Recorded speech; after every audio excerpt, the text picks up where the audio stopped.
Dhaka area দরবার প্রস্তুত মাননীয় প্রধানমন্ত্রী।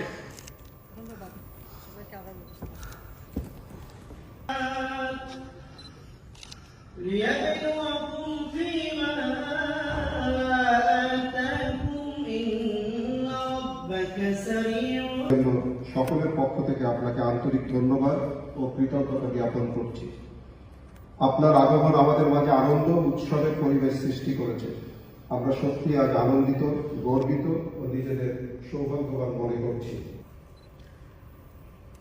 আজকে আমি আমাদের সেনাবাহিনীর সশস্ত্র বাহিনীর সদস্যরা মহান মুক্তিযুদ্ধে জাতির পিতার ডাকে সাড়া দিয়ে যারা অংশগ্রহণ করে জীবন দিয়েছেন, আমি তাদেরকেও স্মরণ করছি।